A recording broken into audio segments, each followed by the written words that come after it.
Hi, everybody. This is the Jakester. Anyway, I can't sleep, and I'm sure many of you are having the same trouble. Maybe because there's a fucking light in my face. Maybe that'll help a little. Um, but anyway, since I can't sleep tonight, I decided to read another, bedtime story. Except this time it's gonna be another H.P. Lovecraft piece. I've been kinda really into H.P. Lovecraft, but if you recommend some other short stories that I should read, to you before you go to sleep, let me know. But anyway, H.P. Lovecraft scares the shit out of me, but, what I like about it the most is that it's really addicting. It just kind of lures you in. It's that you never know what's gonna happen next, you know? And this is a guy who wrote in the 1930s. Back in the 1930s, I guess people were more creative than we certainly are today, but during the 1930s, yeah, this guy's a pioneer of writing short horror stories. Sorry I don't look as great as I usually do. I guess I should have done my hair a little bit, but who cares about appearance? It's all about story time. Hold on. Anyway, without further ado, I'm gonna read The Vault by H.P. Lovecraft. Hope you enjoy it. It's pretty short too, so it shouldn't take too long.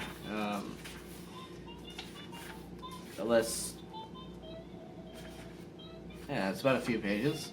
But let's start, shall we? Alright.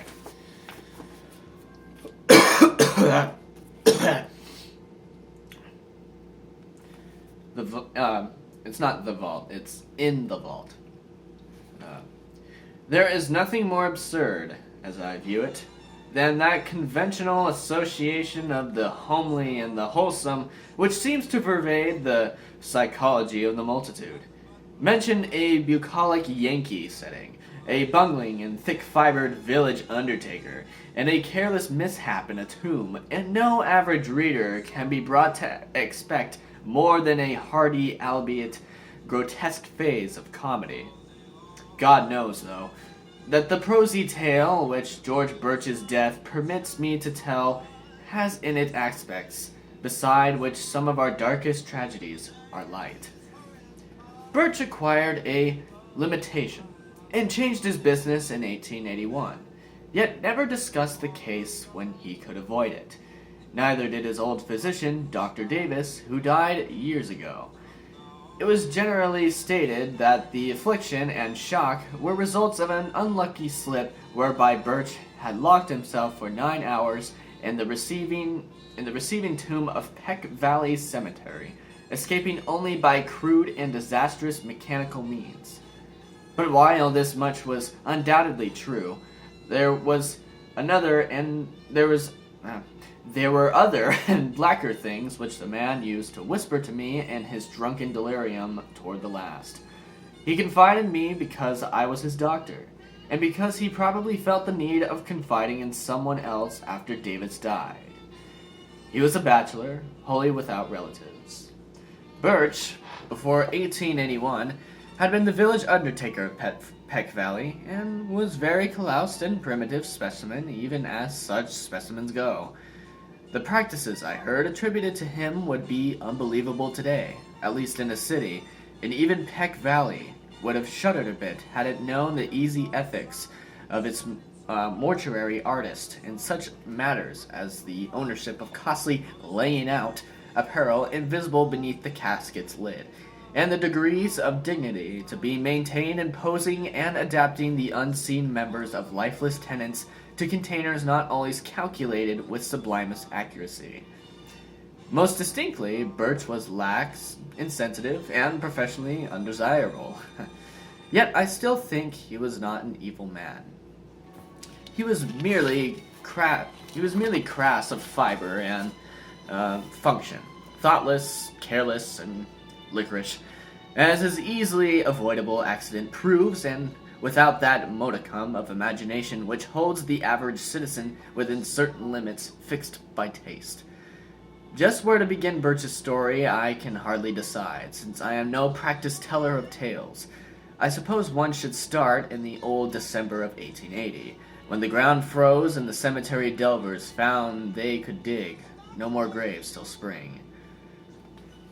Fortunately, the village was small and the death rate low, so that it was possible to give all of Birch's inanimate charges a temporary haven in the single and antiquated receiving tomb. The Undertaker grew doubly lethargic in the bitter weather, and seemed to outdo even himself in carelessness. Never did he knock together flimsier and ungainlier caskets, nor disregard more flagrantly the needs of the rusty lock on the tomb door, which he slammed open and shut with such nonchalant abandon. At last the spring thaw came, and graves were laboriously prepared for the 9 silent harvests of Grim Reaper which awaited in the tomb. Birch, though dreading the bother of removal and interment, began his task of transference one disagreeable. April morning, but ceased before noon because of a heavy rain that seemed to irritate his horse after having laid but one body to its permanent rest. That was Darius Peck, the non-agenarian. I don't know how to say that word. I'm sorry. Whose grave was not far from the tomb. Birch decided that he would begin the next day with little old Matthew Fenner, whose grave was also nearby, but actually postponed the matter for 3 days, not getting to work until Good Friday the 15th. Being without superstition, he did not heed the day at all, although ever afterward he refused to do anything of importance on that faithful 6th day of the week. Certainly, the events of that evening greatly changed. George Birch. On the afternoon of Friday, April 15th, then, Birch set out for the tomb with horse and wagon to transfer the body of Matthew Fenner. That he was not perfectly sober, he was subsequently admitted, though he had not then taken to the wholesale drinking by which he later tried to forget certain things.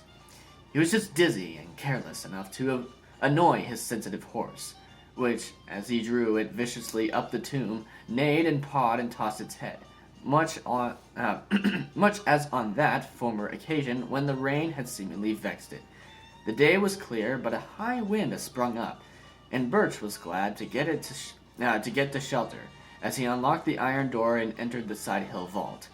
Another might not have relished the damp, odorous chamber with the 8 carelessly placed hot coffins, but Birch in those days was insensitive, and was concerned only in getting the right coffin for the right grave. He had not forgotten the criticism aroused when Hannah Bixby's relatives, wishing to transport her body to the cemetery in the city whither they had moved, found the casket of Judge Capwell beneath her headstone. The light was dim, but Birch's sight was good, and he did not get Asaph Sawyer's coffin by mistake, although it was very similar. He had indeed made that coffin for Matthew Fenner, but had cast it aside at last as too awkward and flimsy, in a fit of curious sentimentality aroused by recalling how kindly and generous the little old man had been to him during his bankruptcy 5 years before. He gave old Matt the very best his skill could produce, but was thrifty enough to save the rejected specimen, and to use it when Asaph Sawyer died of a malignant fever. Sawyer was not a lovable man, and many stories were told of his almost inhuman vindictiveness and tenacious memory for wrongs real or fancied.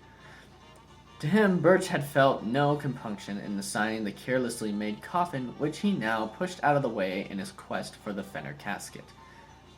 It was just as he had recognized old Matt's coffin that the door slammed to in the wind, leaving him in a dusk even deeper than before. The narrow transom admitted only the feeblest rays, and the overhead ventilation funnel virtually none at all, so that he was reduced to a profane fumbling as he made his halting way among the long boxes toward the latch. In this funeral twilight, he rattled the rusty handles, pushed at the iron panels, and wondered why the massive portal had grown so suddenly recalcitrant. recalcitrant. In this twilight, too, he had begun to realize the truth and to shout loudly as if his horse outside could do more than neigh in unsympathetic reply.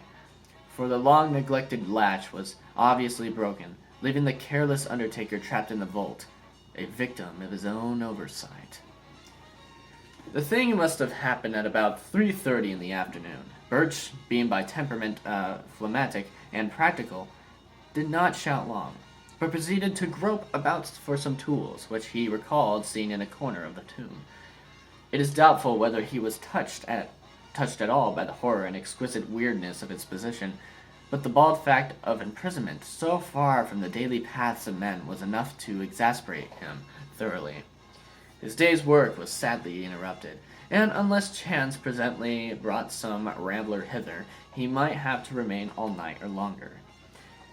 The pile of tools soon reached, and a hammer and a chisel selected. Birch returned over the coffin's door. The air had begun to be exceedingly unwholesome, but to this detail he paid no attention as he toiled, half by feeling at the heavy and corroded metal of the latch. He would have given much for a lantern or a bit of candle, but lacking these, bungled sightlessly as best he might. When he perceived that the latch was hopelessly unyielding, at least to such meager tools and under such tenebrous conditions as these, Birch glanced about for another possible points of escape. The vault had been dug from a side hill, so that the narrow ventilation tunnel as the top ran through several feet of earth, making this direction utterly useless to consider. Over and over, however, the high, slit-like transom in the brick facade gave promise of possible enlargement to a diligent worker. Hence upon this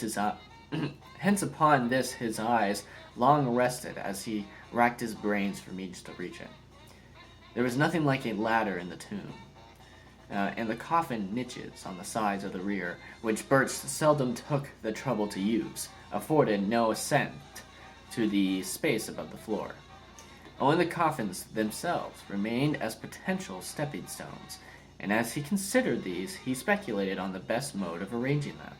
3 coffin heights, he reckoned, would permit him to reach the transom, but he could do better with 4. The boxes were fairly even, and could be piled up like blocks, so he began to compute how he might most safely use the 8 to rear a scalable platform for deep. As he planned, he could not but wish that the units of his contemplated staircase had been more securely made. Whether he had imagination enough to wish they were empty is strongly to be doubted. Finally, he decided to lay a base of 3 panel with the wall, to place upon this 2 layers of 2 each, and upon these a single box to serve as a platform. This arrangement could be ascended with a minimum of awkwardness, and would furnish the desired height. Better still, though, he would utilize only 2 boxes of the base to support the superstructure, leaving one free to be piled on top in case of the actual feat of escape required an even greater altitude. And so the prisoner toiled in the twilight, heaving the unresponsive remnants of mortality with little ceremony as his miniature Tower of Babel rose course by course. Several of the coffins began to split under the stress of handling, and he planned to save the stoutly built casket of little Matthew Fenner for the top, in order that his feet might have a certain surface as possible. In the semi-gloom, he trusted mostly to touch and select the right one, and indeed come upon it almost by accident, since it tumbled into his hands as if though some odd volition, after he had unwittingly placed it beside another on the 3rd layer. The tower at length had finished, and his aching arms rested by a pause during which he sat at the bottom step of his grim device. Birch cautiously ascended with his tools and stood abreast of the narrow transom. The borders of the space were entirely of brick, and there seemed little doubt but he could shortly chisel away enough to allow his body to pass. As his hammer blows began to fall, the horse outside whinnied a tone which may have been encouraging and may have been mocking. In either case, it would have been appropriate, for the unexpected tenacity of the easy-looking brickwork was surely a sardonic commentary on the vanity of mortal hopes, and the source of a task whose performance deserved every possible stimulus. Dusk fell and found Birch still toiling.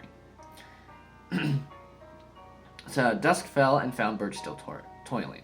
He worked largely by feeling now, since newly gathered clouds hid the moon, and though progress was still slow, he felt heartened at the extent of his encroachments on the top and bottom of the aperture. He was sure, get out by midnight, though it is characteristic of him that his thought was untinged with eerie implications. Disturbed by oppressive reflections on the time, the place, and on the company beneath his feet, he philosophically chipped away the stony brickwork, cursing when a fragment hit him in the face, and laughing when one struck the increasingly excited horse that pawed near the cypress tree. In time, the hole grew so large that he ventured to try his body in it now and then, shifting about so that the coffins beneath him rocked and creaked. He would not, he found, have to pile another on his platform to make the proper height, for the hole was on exactly the right level to use as soon as its size would permit. It must have been midnight, at least, when Birch decided he could get through the transom. Tired and perspiring despite many tests, he descended to the floor and sat a while on the bottom box to gather strength for the final wriggle and leap to the ground outside. The hungry horse was neighing repeatedly and almost uncannily, and he vaguely wished it would stop. He was curiously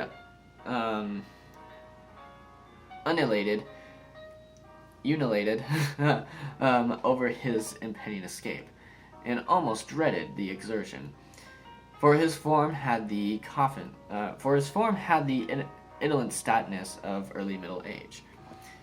As he remounted the splitting coffins, he felt his weight very poignantly, especially when, upon reaching the topmost one, he heard the aggravated crackle, which he speaks the wholesale rending of wood. He had, it seems, planned in vain when choosing the stoutest coffin for the platform, but no sooner was his full bulk again upon it than the rotting lid gave away, jouncing him 2 feet down on a surface which he did not care to imagine. Maddened by the sound, or by the stench which billowed forth even to the open air, the waiting horse gave a scream that was too frantic for a neigh, and plunged madly off through the night, the wagon rattling crazily behind it. "Oh, shit," Birch said. I'm just kidding. He never really said that. Birch, in his ghastly situation, was now too low for an easy scramble out of the enlarged transom, but gathered his energies for a determined try. Clutching the edges of the aperture, he sought to pull himself up, when he noticed a clear retardation in the form of an apparent drag on both his ankles. In another moment, he knew fear for the first time that night. For struggle as he would, he could not shake clear of the unknown grasp which held his feet in relentless captivity. Horrible pains, as if of savage wounds, shot through his calves, and in his mind was a vortex of fright, mixed with an unquenchable materialism that suggested splinters, loose nails, or some other attribute of breaking wooden box. Perhaps he screamed. At any rate, he kicked and squirmed frantically and automatically, whilst his consciousness was also eclipsed in a half-swoon. Instinct guided him in his wriggle through the transom, and in the crawl which followed his jarring thud on the damp ground. He could not walk, it appeared, and the emerging moon must have witnessed a horrible sight as he dragged his bleeding ankles toward the cemetery lodge, his fingers clawing the black mold in brainless haste, and his body responding with the maddening slowness from which one suffers when chased by the phantoms of nightmare. There was evidently, however, no pursuer, for he was alone and alive when in Armington, the lodge-keeper, responded to his feeble clawing at the door. Armington helped Birch to the outside of a spare bed and sent his little son Edwin for Dr. Davis. The afflicted man was fully conscious, but would not say anything of any consequence, merely muttering such things as, "Oh, my ankles, let go," or "Shut in the tomb." Then the doctor came with his medicine case and asked Okay, I'll try again. Then the doctor came with his medicine case and asked crisp questions and removed the patient's outer clothing, shoes, and socks. "Hi, my name is Jake. How are you?" The wounds for both ankles were frightfully lacerated about the Achilles tendons, seemed to puzzle the old physician greatly, and finally, almost to frighten him. His questioning grew more than medically tense, and his hand shook as he dressed the mangled members, binding them as if he wished to get the wounds out of sight as quickly as possible. For an impersonal doctor, Davis's ominous and awestruck cross-examination became very strange indeed as he sought to drain from the weakened undertaker every last detail of his horrible experience. He was oddly anxious to know if Birch were sure, absolutely sure, of the identity of that top coffin on the pile, how he had chosen it, how he had been certain of it as the Fenner coffin in the dark, and how he had distinguished it from the inferior duplicate coffin of vicious Aesop Sawyer. Would the firm Fenner casket have caved in so readily? Davis, an old-time village practitioner, had of course seen both of the respective funerals, as indeed he had attended both Fenner and Sawyer in their last illnesses. He had even wondered at Sawyer's funeral how the vindictive farmer had managed to lie how the vindictive father had managed to lie straight in a box so closely akin to that of a diminutive Fenner. After a full 2 hours, Dr. Davis left, urging Birch to insist at all times that his wounds were due entirely to loose nails and splintering wood. What else, he added, could ever in any case be proved or believed? But it would be well to say as little as could be said, and to let no other doctor treat the wounds. Birch heeded this advice all the rest of his life until he told me his story, and when I saw the scars, ancient and whitened as they then were, I agreed that he was wise in so doing. He always remained lame, for the great tendons had been severed, but I think the greatest lameness was in his soul. His thinking process, once so phlegmatic and logical, had become ineffaceably scarred, and it was pitiful to note his reaction to certain chance allusions such as Friday, tomb, coffin, and words of less obvious concatenation. His frightened horse had gone home, but his frightened wits never quite did that. He changed his business, but something always preyed upon him. It may have been just fear, and it may have been fear mixed with a queer, belated sort of remorse for bygone crudities. His drinking, of course, only aggravated what he sought to alleviate. When Dr. Davis left Birch that night, he had taken a lantern and gone to the old receiving tomb. The moon was shining on the scattered brick fragments and marred facade, and the latch of the great door yielded readily to a touch from the outside. Steeled by old ordeals and dissecting rooms, the doctor entered and looked about, stifling the nausea of mind and body that everything in sight and smell induced. He cried aloud once, and a little later gave a gasp that was more terrible than a cry. Then he fled back to the lodge and broke all the rules of his calling by rousing and shaking his patient, and hurling at him a succession of shuddering whispers that seared into the bewildered ears like the hissing of a vitriol. "It was Aesop's coffin, Birch, just as I thought. I knew his teeth, with the front ones missing on the upper jaw. Never, for God's sake, show those wounds. The body was pretty badly gone. But if I saw the vindictiveness of any face or form of face, you know what a fiend he was for revenge. How he ruined old Raymond 30 years after their boundary suit, and how he stepped on the puppy that snapped at him a year ago last August. He was the devil incarnate, Birch, and I believe his eye for an eye fury can beat time and death. God, his rage. I hate to have it aimed at me. Why did you do it, Birch? He was a scoundrel, and I don't blame you for giving him a cast-aside coffin, but you always did go too damned far. Well enough to skip on the thing in some way, but you know what a little man old Fenner was. I'll never get the picture out of my head as long as I live. You kicked hard, for as his coffin was on the floor, his head was broken in, and everything was tumbled out. I've seen sights before, but there was one thing too much here, an eye for an eye. Great heavens, Birch. But you got what you deserve. The skull turned my stomach, but the other was worse. Those ankles cut neatly off to fit Matt Fenner's cast-aside coffin.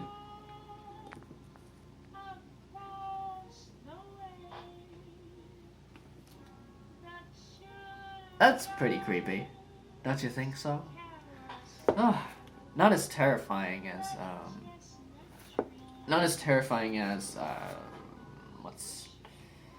what's the one I read last time? Something, Pickman's Model. Yeah, I was about to say Pickman's Patient, but I knew that wasn't right. But it's a lot more thought-provoking. Makes you wonder, who was Birch before he became such a careless dumbass? But anyway, I hope this helped you go to sleep. I hope it puts me to sleep too.